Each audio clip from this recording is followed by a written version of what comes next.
Oh wait, it's Fort Worth. There's a plane. Oh no, there's a duck.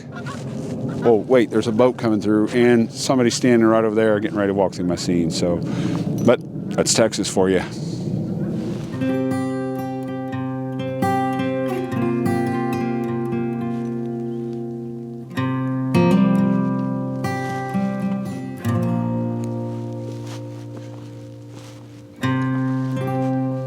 Well, I'm near a marina that I come to. I've been here half a dozen times trying to capture this image, this vision that I have.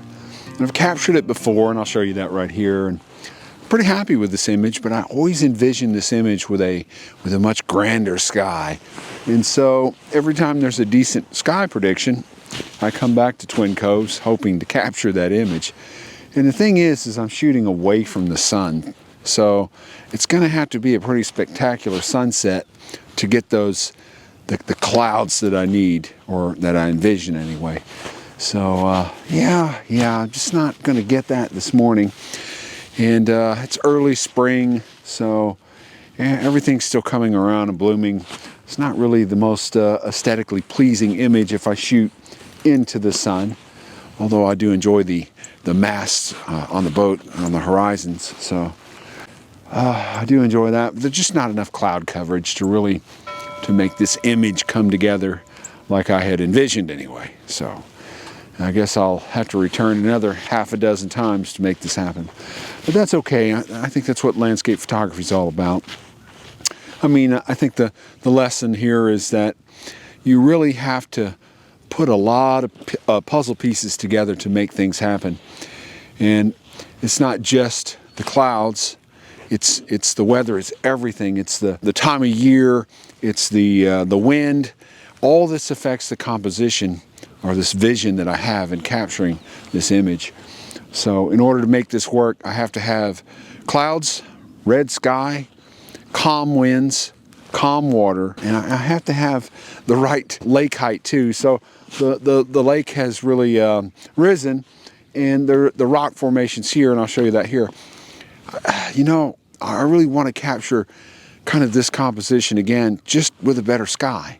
And right now those are underwater. So I'm battling quite a bit to make this happen. So I would say, you know, a month or 2 months, I'll come back and catch the right sky, the right winds, and I'll be able to make this happen.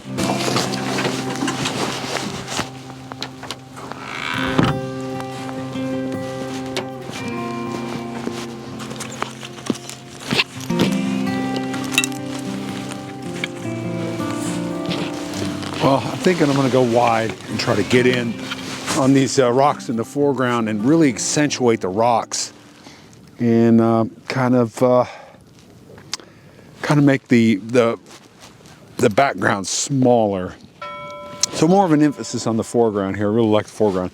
Now I could back off some and use a longer lens and really just compress the whole scene and bring the background and the foreground closer together. And sometimes that works, and I might do that today, but anyway, that's what I'm thinking right now. Get busy. I often say that it doesn't matter if you come away with a good image or not. It's all about the experience. However, a good image is like a reward for the efforts put into one's photography.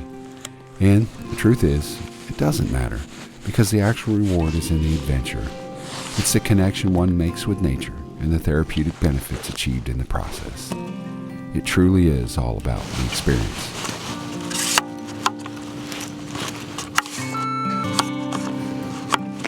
Boats. That's why I can't come out here for sunset. There's too many boats. Too much activity out here. There's too much activity in the mornings.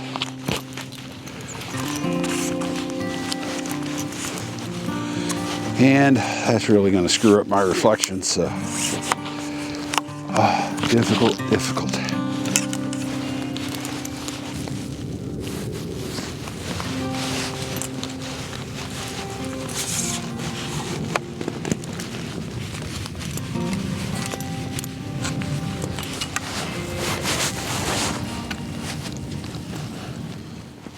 I'll tell you what, I didn't get it. It's no secret. it's not looking great. So I didn't get the cloud coverage. The water was looking pretty good. I think it was okay as far as being calm. The winds kind of died down a little bit. But, you know, I really would like it to be really still and really reflect that background. But anyway, I think it's an okay image, but without the sky, it's really not going to work. So I think I'm going to have to return again and again and again, and as many times as it takes to capture that vision that I have. So, yeah, that's what I'm going to do. All right, that's it. All the boats, planes, ducks, birds, people, everything's gone. Maybe you can hear me now. I'm gonna go ahead and end the video. But if you like the video, make sure you hit that little like button and consider subscribing to the channel. And if you do subscribe, hit that bell icon so you're notified of any future videos that I post. And as always, if I don't see you down the road, maybe I'll see you on the trail. Well, I think this is one of those times when I probably should have left the camera in the bag. I think I can chalk this off as a test image, though. I wouldn't say I'm a perfectionist, but I am ambitious. Endeavoring to meet one's expectations stimulates the mind and is also part of the art of landscape photography. I don't think this is a terrible composition, but I think I placed too much emphasis on the foreground. While this is what I intended in the field, in post-processing, I realized the foreground is out of proportion and overbearing. Regardless, this image will never meet my expectations, not without that beautiful red sky that I have in my mind's eye.